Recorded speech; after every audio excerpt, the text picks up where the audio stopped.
जैसे ये जो बड़े प्रेस्टिजियस एग्जाम्स होते हैं हमारे यहाँ, गवर्नमेंट वाले हो गए या यूपीएससी हो गया, ये फेयर नहीं होते कभी कभी। तो जब आप ये कहते हो तो हम क्या कहना चाहते हैं कि क्या इसमें जो लेट्स से फाइनेंशियली बैकवर्ड नहीं है उनको एडवांटेज है, या पहले ही आप लोगों को पता चल जाता है क्या है, मतलब why are they not fair anymore? Fairness इस बेसिस पर नहीं है मैम कि जो फाइनेंशियली पावरफुल हैं या फिर जो बैकवर्ड हैं उन्हें थोड़ा बहुत एज मिल सकता है जो फाइनेंशियली हैं पावरफुल। गवर्नमेंट जो एग्जामिनेशन इस टाइम पे कंडक्ट कर रही है उसी में फेयरनेस नहीं है। ओके, मतलब उनके एग्ज़ाम लेने के तरीके में ही मतलब प्रोसेस में आप प्रोसेस कह में रहे ही हैं। प्रॉब्लम है एक्चुअल में। ओके। अब आप ऐसे समझो, एसएससी के एग्जामिनेशन में आए दिन प्रोटेस्ट होता है। क्यों होता है पता है? बच्चे का एग्जामिनेशन की डेट आई, बच्चे ने फॉर्म फिल किया, बच्चा एग्जामिनेशन देने गया, उसके बाद एग्ज़ाम हुआ। जब वेट हो रहा है रिजल्ट आने का तो मालूम चल रहा है कि किसी एक सेंटर पे पेपर लीक हो चुका था। ठीक है। ठीक है, अब वो एग्जामिनेशन पूरा रद्द कर दिया गया। अब वो केस जाएगा डिस्ट्रिक्ट कोर्ट, फिर जाएगा हाई कोर्ट, फिर जाएगा सुप्रीम कोर्ट। जहाँ पर रिजल्ट आने का टाइम था वहाँ पर वो कोर्ट कोर्ट घूम रहा है और एक समय के बाद मालूम चलता है कि एग्जामिनेशन पूरी तरह से रद्द कर दिया गया है और अब आपको फिर से फॉर्म फिल करना है, फिर से एग्जामिनेशन देना है। तो मैं मानता हूँ कि स्टूडेंट कहाँ से अफोर्ड कर रहा है। सबसे बड़ी प्रॉब्लम तो हमारे साथ आज के टाइम पे यही है कि बच्चे के पास अफोर्डेबिलिटी है ही नहीं। मतलब वो कहाँ से खरीदेगा कुछ भी। उसमें वो कैसे भी करके अपने घर वालों को होप दे करके, आशाएं बता के कि मम्मी या पापा मैं इस बार सिलेक्शन लेके दिखाऊंगा, और वहाँ से वो फीस लेकर आ रहा है, पे कर रहा है, और आप कोड कोड करके आपने एग्जामिनेशन रद्द कर दी और आपने रिकंडक्ट की बात कर दी। सबसे बड़ा ड्रॉबैक तो ये है, जो लूप है, बहुत बड़ा लूप होल है। Number one. नंबर टू, बच्चे का एग्जामिनेशन, बच्चे ने फॉर्म भरा है लखनऊ से, उसका सेंटर मिल रहा है मुंबई। अच्छा। अब हजारों किलोमीटर दूर जाकर के बच्चा एग्जामिनेशन दे रहा है। चलो ठीक है, दिया तो दिया।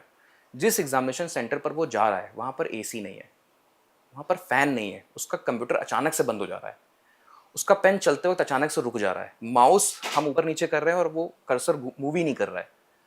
आप इमेजिन करो कि एग्जामिनेशन किस लेवल पर क्या कंडक्ट हो रहा है। नीचे हम ऊपर वाले फ्लोर पर एग्जाम दे रहे हैं और नीचे गाय की आवाज आ रही है चिल्लाते हुए। वो कैसे कॉन्सेंट्रेट कर रहा है? और हम किस एग्जामिनेशन की बात कर रहे हैं? A grade countries examination top की, बी एग्जाम। ग्रेड एग्जामिनेशन की, जो मतलब हाई सैलरी आपको पे करेगी, गवर्नमेंट ऑफिशियल्स जो क्रिएट करेगी वहां पर। और उनके बच्चों के लिए ये हो रहा है। हम यूएस या फिर यूके नहीं है जहां पर गवर्नमेंट एग्जाम्स की इतनी वैल्यू नहीं है। हमारे देश में तो बच्चा टिकटॉक और इंस्टाग्राम के लिए थोड़ी ना अपने आप को समर्पित कर रहा है। वो पढ़ना ही तो चाह रहा है। वो दिन रात एक कर रहा है, मेहनत कर रहा है। वो सिर्फ इतना चाह रहा है कि एक फेयर एग्जामिनेशन ले लो। मैं नहीं कहता कि आप मुझे सिलेक्ट कर दो, मैं नहीं कह रहा कि आप मुझे जबरदस्ती सिलेक्ट कर दो, मैं कह रहा हूँ बस आप फेयर एग्जामिनेशन ले लो, बेसिकली प्रोसेस और फैसिलिटी दे दो। फैसिलिटी दे दो। मैं खुद बैठूंगा, मैं खुद मेहनत करूंगा, मैं खुद एग्जाम दूंगा, और सब कुछ ठीक रहा तो मुझे आप सिलेक्शन दे देना। बट कम से कम जो बेसिक नीड है उसको तो आप ढंग से आप फुलफिल करो। क्या चेकिंग प्रोसेस में भी फेयरनेस ठीक से होती है? कुछ नहीं हो रहा है मैम, कुछ भी नहीं हो रहा है। मतलब अभी एक रिसेंट में केस आया था मेरे पास, एक बच्ची का कॉल आया था। उसका कहना ये था कि जो साइन है, बच्ची ने जो साइन कर रखा है वो कैपिटल में कर रखा है। ओके। और चलो ठीक है, गलती माना, कैपिटल में साइन नहीं होता, ठीक है। एडमिट कार्ड आ चुका है, बच्ची अपने लखनऊ से मुंबई सेंटर पर जा चुकी है। उसको एंट्रेंस गेट पे ये बात बताई जा रही है कि आपने कैपिटल, भाई अगर उसका सिग्नेचर गलत था तो उसको तो पहले ही उसके फॉर्म को रिजेक्ट कर देना या चाहिए। एडमिट कार्ड ही एडमिट नहीं कार्ड देना। कैसे रिलीज हो रहा है फिर? एडमिट कार्ड आपने रिलीज किया, बच्ची को वहां से वहां बुला लिया, और लास्ट, और अगर आप बुला रहे हो तो उससे एफिडेविट लो, उससे लिखवा लो, उससे आप सिग्नेचर करा लो कि बेटा ये फेक नहीं होना चाहिए, अदरवाइज तुम अरेस्ट हो जाओगी। उससे सब करा के उसको एग्जामिनेशन देने का मौका दो। वो बेचारी अपने मम्मी के साथ गई हुई थी, वो बहुत लंबा डिस्टेंस कवर करके, क्योंकि मम्मी और वही दोनों गए हुए थे। और वो इतना रो रही थी, इतना रो रही थी मेरे से फ़ोन करके, मैं किससे बात करूँ यहाँ बैठे। तो वो मुझे बहुत हर्ट किया। मैंने कहा कुछ भी कर रहे हैं, मतलब मैम आप ये मान के चलो गवर्नमेंट के दिमाग में ये चल रहा है कि हमारा मन करेगा तो हम एग्ज़ाम लेंगे, नहीं मन करेगा तो नहीं लेंगे, सिलेक्शन देना होगा तो देंगे, नहीं मन करेगा तो नहीं देंगे। आपका काम है बस फॉर्म फिल करो, हमें पैसा दो। जैसे बस कि यहीं पर किस्मत पे छोड़ दो अब। पूरा किस्मत पे छोड़ दो, राम भरोसे। पढ़ाई करो ना करो उससे फर्क नहीं पड़ता है, सिलेक्शन होगा तो होगा, नहीं होगा तो नहीं होगा, सब कुछ राम भरोसे। तो ये हमारे देश की सिचुएशन है जहां पर हम अपने आप को बताते हैं विश्व गुरु बनने की बात कर रहे हैं। हम छोटा सा एग्जामिनेशन नहीं कंडक्ट कर पा रहे हैं, हम बात करते हैं विश्व गुरु बनने की। ये रियलिटी है हमारे देश की। But what is stopping? क्या ये मेंटालिटी है हमारी, या मतलब क्या रोक रहा है हमको कि ये सब हम नहीं कर सकते? बिकॉज जब हम इतने फ्लाईओवर बना सकते हैं तो हम एग्जाम तो एक कंडक्ट कर ही सकते हैं ढंग से, मैम मुझे एक लगता एक है। कहावत नहीं है, एक या बहुत जहाँ सारे, गोल्ड पहुंच रहा है 1.5 लाख रुपया। बिल्कुल सब कुछ आसान है। हाँ। हर एक इतना जब सिस्टम बिल्ड हो चुका है तो हर एक चीज़ पॉसिबल है, कुछ नहीं है टफ। बट जैसे हम लोग मूवीज़ में देखते हैं या फिर लोग बता रहे होते हैं कि सरकार चाहती ही नहीं कि हमारे यहाँ पढ़े लिखे युवा निकले, क्योंकि अगर आप पढ़ लिख लोगे तो फिर आप वोट नहीं क्वेश्चन करोगे, करो, अच्छा। आप हमें क्वेश्चन करोगे कि यार ये क्यों नहीं है, ऐसा क्यों नहीं है, ऐसा क्यों नहीं है। तो वो चाह रहे होते हैं कि आप मूर्ख बने रहो, आप पूरा जीवन लगा दो पढ़ाई करते वक्त, सब पढ़ते रहो पढ़ते रहो पढ़ते रहो पढ़ते रहो, पूरा जीवन बीत जाएगा, ना आप हमसे जॉब मांगने आओगे, हम आपको राम रहीम में आपको उलझाए रहेंगे, हम कहीं पर दंगे करा देंगे और हम कह देंगे कि मुस्लिमों ने किया है, हम कहीं मुस्लिमों के एरिया में करा देंगे, हम कह देंगे हिंदुओं में किया है, पूरे देश में इसी का माहौल बना रहेगा। इलेक्शन आने वाला होगा तो हम बस पाकिस्तान पर अटैक कर देंगे।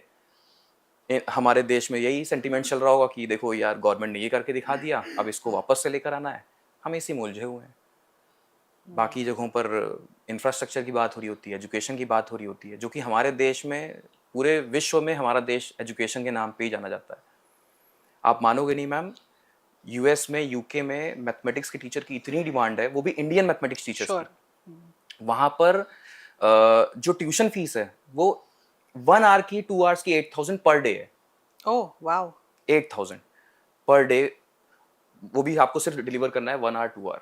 उनको लगता है कि हमारे देश के मैथमेटिक्स के जो टीचर्स हैं वो बहुत पावरफुल, ब्राइट है। बहुत नॉलेजेबल है, बाहर के लोगों की हमारी वैल्यू है, हमारे देश में हमारी वैल्यू नहीं है। तो ये प्रॉब्लम है, मेंटालिटी का कहीं ना कहीं इशू है। आई होप आपको ये क्लिप्स पसंद आ रही होंगी। तो ऐसी कई और क्लिप्स मेरे पॉडकास्ट से देखने के लिए मेरे क्लिप्स चैनल समृति ग्रोवर क्लिप्स को जरूर सब्सक्राइब कीजिए। पर हाँ, मेन चैनल को सब्सक्राइब करना तो बिल्कुल मत भूलना, क्योंकि एक्चुअली में पॉडकास्ट तो आपको वहीं मिलेगा। तो कोच समृति को सब्सक्राइब कीजिए और मेरे हर पॉडकास्ट को देखिए और अपना प्यार हमारे साथ शेयर कीजिए। Thank you so much.